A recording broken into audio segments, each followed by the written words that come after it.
जय श्री कृष्ण। ये वीडियो का पार्ट 2 है।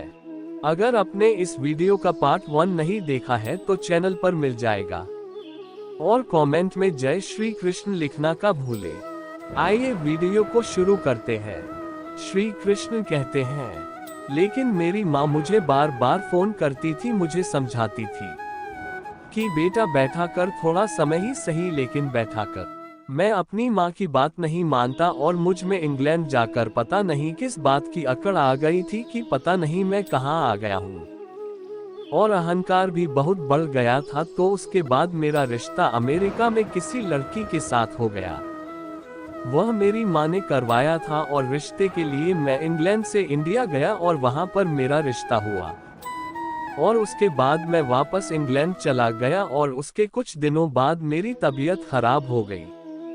मुझे हर 1015 मिनट के बाद टॉयलेट जाना पड़ता था, क्योंकि मुझे एक ऐसी बीमारी हो गई थी जिसके कारण मुझे बार बार टॉयलेट जाना पड़ता था। और जब मैं टॉयलेट जाता था तो वहां पर खून ही खून निकलता था। तो मैं दिन बदन कमजोर होता जा रहा था और मैंने वहां पर अपना इलाज करवाना शुरू किया। मुझे बहुत बोतलें खून की चढ़ाई जाती थी, क्योंकि खून की कमी मेरे अंदर बहुत हो गई थी और मैं बहुत कमजोर हो गया था। और यह बीमारी मेरी जिंदगी का हिस्सा बन गई थी और मुझे हर 20 मिनट के बाद टॉयलेट जाना ही पड़ता था। तब मैंने अपनी इस बीमारी का बहुत इलाज करवाया, लेकिन कोई बात ना बनी और विजय की वजह से मेरे माता पिता भी मेरे पास नहीं आ सकते थे। वह अमेरिका में मेरे लिए तड़पते थे और उनकी सारी कमाई मेरे डॉक्टरी इलाज में चली गई थी। जैसे कि मालिक मेरा हिसाब किताब कर रहा हो, क्योंकि मैं रूहानियत से बहुत दूर जा चुका था, मालिक से बहुत दूर जा चुका था। मेरी माँ मुझे बार बार कहती थी कि बेटा बैठा कर और अपनी कमाई में से कुछ पैसे गुरु घर दे आया कर, 10वां हिस्सा निकाला कर। लेकिन मैं उनकी बात नहीं मानता था और मजाक में लेता था। शायद मेरी इन्हीं बातों के कारण मालिक मेरे से हिसाब कर रहा था और ब्याज समेत मुझसे वसूल कर रहा था, क्योंकि बहुत पैसे डॉक्टरी इलाज में चले गए थे। लेकिन मेरी यह बीमारी ठीक ना हो सकी। इंग्लैंड में मेरे कुछ रिश्तेदार थे जिन्होंने मेरी वहां पर बहुत संभाल की, जिन्होंने मेरी इस बीमारी में मेरा बहुत साथ दिया, जैसे कि खुद मालिक मेरी संभाल कर रहा हो। और जब मैं इंडिया आता था वहां पर भी मेरे जो रिश्तेदार थे वह भी मेरी बहुत संभाल करते थे, हर चीज मुझे देते थे। और जब मैं इंग्लैंड में था तब रात रात को उठकर मुझे भूख लगती थी, क्योंकि मैं ज्यादा कठोर खाना खा नहीं सकता था, रोटी खा नहीं सकता था, केवल खिचड़ी ही खाता था। तो मुझे अक्सर भूख लग जाया करती थी। तो वहां पर वह मुझे रात रात को उठकर खाना बना देते थे और मुझे ऐसे लगता था कि इतना कौन कर सकता है। तो मुझे लगता था कि शायद मेरा मालिक ही इनसे करवा रहा है, मेरी संभाल कर रहा है।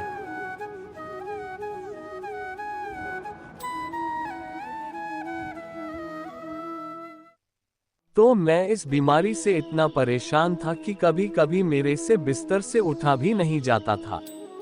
वहीं पर मेरे कपड़े गंदे हो जाते थे। तो मेरी यह बीमारी दिन बदन बढ़ती जा रही थी। जब ये बात लड़की वालों को पता चली तो मुझे लग रहा था कि रिश्ता टूट जाएगा, लेकिन ऐसा नहीं हुआ। जब वह मुझसे मिलने हॉस्पिटल आई तो मैंने उसे तभी कह दिया था कि मेरा इंतजार मत करना। अगर तुम अपनी जिंदगी में आगे बढ़ना चाहती हो तो तुम किसी और से शादी कर लो। लेकिन उस लड़की ने मुझे कहा कि अगर आपको ये बीमारी हमारी शादी के बाद लग जाती तो क्या होता। तो उसकी यह बात सुनकर मेरे चेहरे पर मुस्कान आ गई। उसके कुछ महीनों बाद हमारी शादी तय हो गई, लेकिन मेरे लिए 20 मिनट से ज्यादा बैठना बहुत मुश्किल था। जब भी मैं इंडिया आता था तब पेट्रोल पंप पर गाड़ी रुकवा कर मुझे टॉयलेट जाना पड़ता था। ऐसा मेरे साथ बहुत बार हुआ और वह ड्राइवर मेरी इन बातों के गवाह है, जो मुझे दिल्ली से लेने आया करते थे। तो जब हमारी शादी तय हो गई तब मैं इंडिया आया और मैंने पहले ही कह दिया था कि मुझसे ज्यादा देर बैठा नहीं जाता। तो मैंने उनसे विनती की थी कि जल्दी फेरे कर शादी को खत्म करने की कोशिश करें। मैं अपने मालिक के आगे यही अरदास कर रहा था कि हे मालिक, मेरी संभाल करना, मुझे बैठने का बल बख्शना। तो वहां पर मेरे मालिक ने मेरी संभाल की, उसने मुझे बैठने का बल बख्शा और उसके बाद हमारी शादी हो गई। लेकिन मेरी उस शादी में वीजे की वजह से मेरे माता पिता नहीं आ पाए। इस बात का मुझे बहुत दुख लगा था। तो शादी के कुछ दिनों बाद मैं वापस इंग्लैंड आ गया। मेरी पत्नी अमेरिका चली गई। तो उसके बाद मेरे माता पिता भी अमेरिका में पक्के हो गए थे। उन्हें वहां की सिटीजनशिप मिल गई थी। मैं भी अमेरिका जाने की तैयार था। जिस दिन मैंने जाना था उस दिन से कुछ दिन पहले मुझे एम्बेसी की तरफ से फोन आया कि आपके पासपोर्ट की वेरिफिकेशन अच्छे से नहीं हुई है, तो कृपया आपको NBC में आना पड़ेगा। तो मैं एम्बेसी में गया। वहां जाकर उन्होंने मुझसे सवाल पूछने शुरू कर दिए और मैंने उनको बताया कि मेरी इंटरव्यू हो चुकी है, तो अब आप मुझसे क्यों सवाल कर रहे हो। तो मैंने कहा कि मैं किसी भी सवाल का जवाब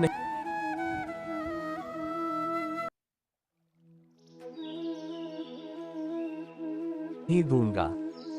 पहले मुझे बताया जाए कि मुझे यहाँ पर क्यों बुलाया गया है और मुझसे सवाल क्यों पूछे जा रहे हैं। तो उन्होंने मुझे बताया कि हमें आपकी पत्नी ने एक फैक्स किया है, उसने आपसे तलाक मांगा है। तो मैंने जब ये बात सुनी तो मेरे पैरों के नीचे से जमीन खिसक गई कि मेरे साथ यह क्या हो रहा है, और एम्बेसी ने मेरा वीजा कैंसिल कर दिया।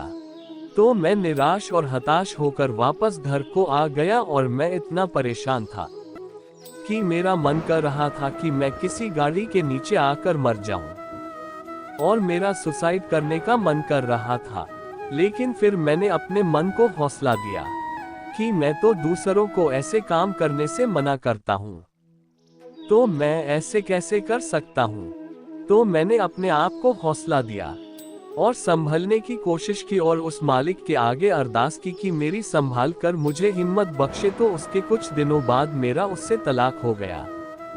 तब मैं बहुत अकेला पड़ गया था क्योंकि मैं काम पर भी नहीं जा सकता था और मैं बहुत कमजोर हो गया था।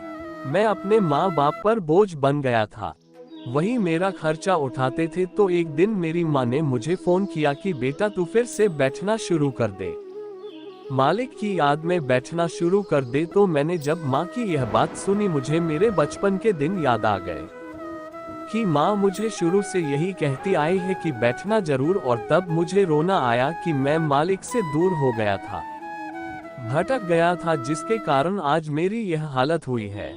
शायद मेरे मालिक ने मुझे ये सबक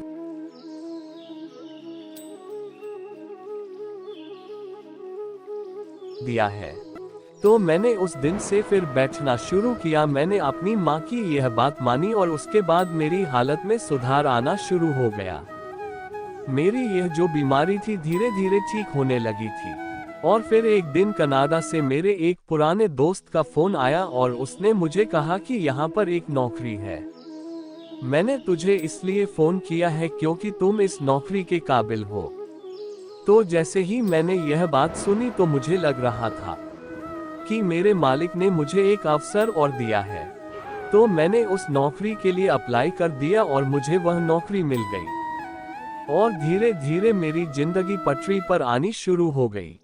सब कुछ ठीक होता गया। मैं कनाडा चला गया और आज मुझे कनाडा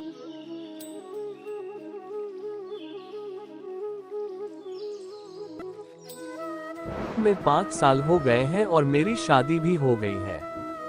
मैं कनाडा में अपनी पत्नी के साथ रहता हूं और मालिक की कृपा से सब ठीक हो गया है। तो मेरा अपनी कहानी सुनाने का सिर्फ इतना ही मतलब है कि हर एक की जिंदगी में अलग अलग तरह की मुश्किलें आती हैं, परेशानियां आती हैं। हमें जिंदगी में बहुत उतार चढ़ाव देखने को मिलते हैं, लेकिन अगर हमें मालिक पर विश्वास है तो वह मालिक हमें इन परेशानियों से जुड़ने की ताकत भी देता है। जब हमें उसकी रजा में राजी रहना आ जाए तो फिर दुख भी उसके ही होते हैं, सुख भी उसके ही होते हैं। लेकिन अगर हम ये सोचे कि हमारा गुजारा उस मालिक के बिना हो जाएगा, हमारी संभाल उसके बिना हो जाएगी, तो ये हमारी गलत फहमी है, क्योंकि उसके बिना हमारा जीवन अधूरा है।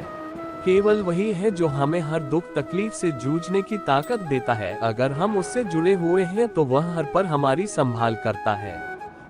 बात मानने की है, अगर हम अपने आप को उसकी राजा में ले आते हैं तो हमें वह हर खुशी मिलेगी जो हम चाहते हैं। लोग कहते हैं दुख बुरा होता है, जब भी आता है रुला कर जाता है, लेकिन हम कहते दुख अच्छा होता है, जब भी आता है कुछ सिखा कर जाता है।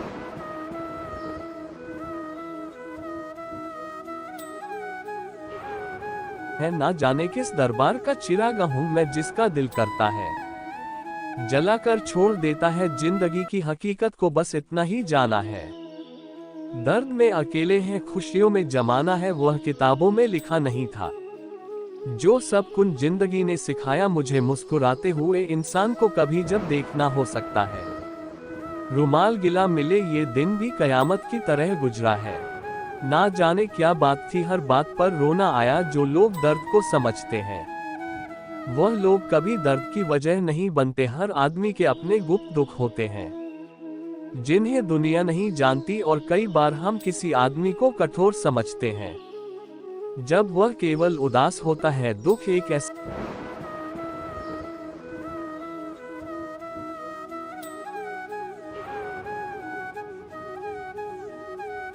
बादल है जो आकाश को ढक सकता है, लेकिन ये हमेशा के लिए नहीं रहता है। सुख सूरज हमेशा फिर से चमकेगा। दुख एक अस्थायी स्थिति है, खुशी एक स्थायी विकल्प है। दुख से लड़ने का सबसे अच्छा तरीका है कि हम उसे स्वीकार करें। दुख एक ऐसा उपहार है जो हमें दिखाता है कि हम कितने मजबूत हैं। दुख एक ऐसी चीज है जिसे हम सभी को अनुभव करना होगा, ये हमें बेहतर इंसान बनाता है। दुख एक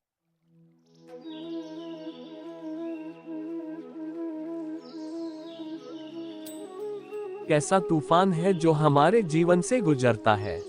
ये हमें हिला सकता है, लेकिन हम इससे बच सकते हैं। दुख एक ऐसा तूफान है जो कभी ना कभी आ ही जाता है, लेकिन ये याद रखना जरूरी है कि हर तूफान के बाद एक सुंदर दिन आता है।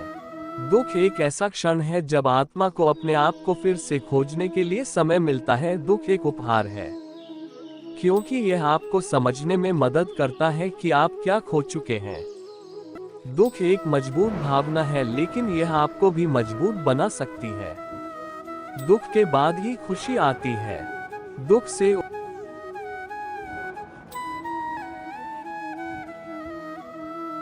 उभरने का सबसे अच्छा तरीका है कि आप इसे महसूस करें। दुख एक ऐसा क्षण है जो गुजर जाएगा। दुख एक ऐसा मौसम है जो हमेशा नहीं रहता है। दुख हमारे जीवन का हिस्सा है। इसे स्वीकार करने और इससे आगे बढ़ने से हमें में मजबूत बनाता है। अपने भावनाओं को व्यक्त करने के लिए एक सुरक्षित जगह खोजें। आप किसी दोस्त, परिवार के सदस्य, चिकित्सक या सलाहकार से बात कर सकते हैं। कुछ रचनात्मक और स्वस्थ तरीके से अपने दुख को व्यक्त करें। इसमें लिखना, चित्र बनाना या संगीत सुनना, खाना बनाना शामिल हो सकता है। अपने लिए समय निकालें। खुद की देखभाल करना और आराम करना महत्वपूर्ण है। दूसरों की मदद करें। आपकी ही तरह दुखी या जरूरतमंद हो। दूसरों की मदद करने से आप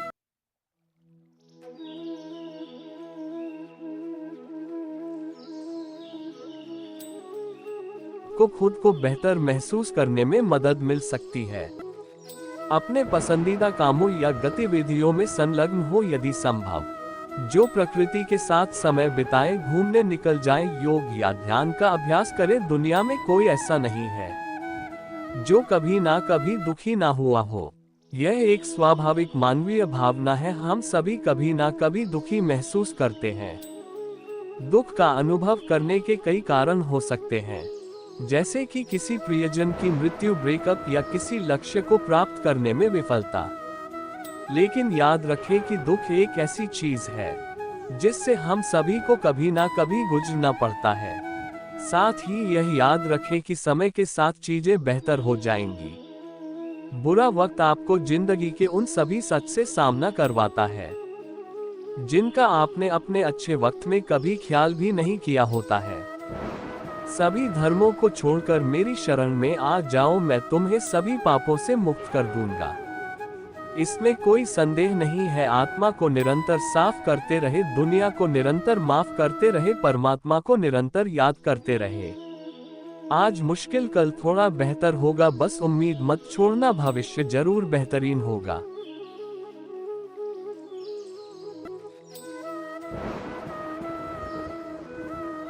संसार में सभी एक जैसे नहीं है, इसीलिए जिसने तुम्हारा साथ दिया उसका साथ दो, तथा जिसने त्याग दिया उसे तुम भी त्याग दो। जीवन में रिश्ते धागों की तरह है।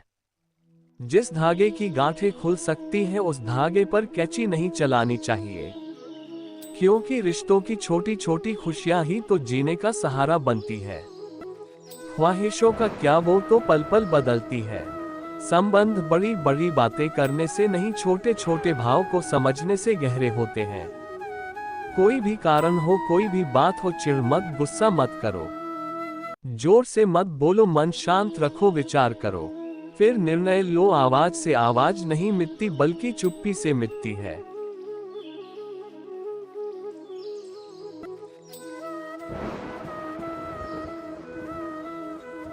तकलीफ सिर्फ आपको होगी, दुख भी आपको ही होगा। मन शांत रखोगे तो सुख भी आपको ही मिलेगा। जो रास्ता ईश्वर ने आपके लिए खोला है उसे कभी भी बंद नहीं कर सकता। जो हो रहा है उसे होने दो, तुम्हारे ईश्वर ने तुम्हारी सोच से भी बेहतर तुम्हारे लिए सोच रखा है।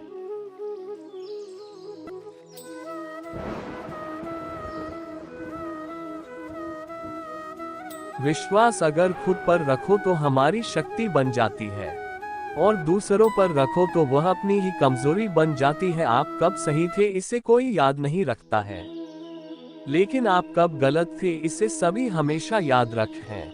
यदि लोग आपके विचारों को गलत बताने की कोशिश करते हैं तो यह आपका कर्तव्य है कि आप अपने विचारों को सही साबित करके दिखाएं। चक्रव्यूह बनाने वाले सारे अपने ही लोग होते हैं।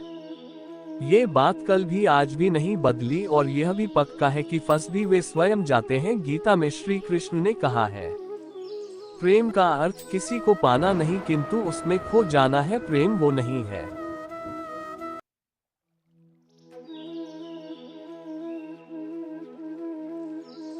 जिसे छीनकर या मान कर लिया जाए, बल्कि प्रेम वही है जहां त्याग है। श्री कृष्ण कहते हैं कि किसी भी व्यक्ति से ज्यादा लगाव हानिकारक बन जाता है, क्योंकि लगाव उम्मीद की तरफ ले जाता है और उम्मीद दुख का कारण बनती है। गीता में श्री कृष्ण कहते हैं, अगर किसी व्यक्ति में विनम्रता का भाव नहीं है तो उसका सफल होना बेकार है। सफलता के साथ व्यक्ति का विनम्र होना आवश्यक है। श्री कृष्ण कहते हैं कि हमें अपने जीवन से जुड़े अहम फैसले खुद लेने चाहिए, इससे व्यक्ति को बाद में अफसोस नहीं होता है। गीता में कहा गया है, व्यक्ति को स्वयं को तामसी और असंयुक्त। श्री कृष्ण ने कहा है कि बड़े और महान कार्य समय और कठिन श्रम से साध्य होते हैं। शंका आशंका करने वाले लोगों को कभी सफलता नहीं मिलती। दृढ़ विश्वासी और संकल्प के धनी व्यक्ति ही सफल हो पाते हैं। इसलिए मन में कभी भी संदेह नहीं पालना चाहिए। हर कार्य को करने का एक नियम होना चाहिए।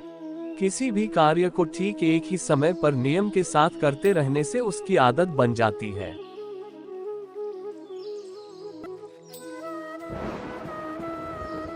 कोई भी साधना तभी सफल होती है जब समय का पालन किया जाए। मैं हमेशा तुम्हारे साथ और तुम्हारे आसपास रहता है, चाहे तुम कुछ भी कर रहे हो। जब भी आप कोई बुरा कार्य करते हो या अच्छा कार्य करते हो, आपको लगता है कि कोई देख नहीं रहा, तो यहाँ श्री कृष्ण कहते हैं कि तुम जो कुछ भी कर रहे हो मेरी दृष्टि सदैव तुम पर है, इसलिए आप यह मत समझे कि आप अकेले हैं। आपके साथ श्री कृष्ण सदैव हैं। मेरे लिए ना कोई घृणित है और ना ही कोई प्रिय, ना कोई निर्धन है और ना ही कोई धनी, बस जो भक्ति भाव के साथ मुझे याद करते हैं मैं उनका हूँ और वह मेरे श्री कृष्ण उन्हीं के हैं। जो श्री कृष्ण के हैं भगवान तो बस प्रेम भक्ति के भूखे हैं। जो भी उनकी भक्ति में ली होता है, जो भी प्रेम से उन्हें याद करता है, वह सदैव उसका कल्याण करते हैं। मन चंचल है, इसे और संयमित करना कठिन है, लेकिन यह अभ्यास से वश में हो जाता है। वीडियो अच्छी लगे तो वीडियो को लाइक और शेयर करें और इसी वीडियो देखने के लिए चैनल को सब्सक्राइब जरूर कर ले। जय श्री कृष्ण।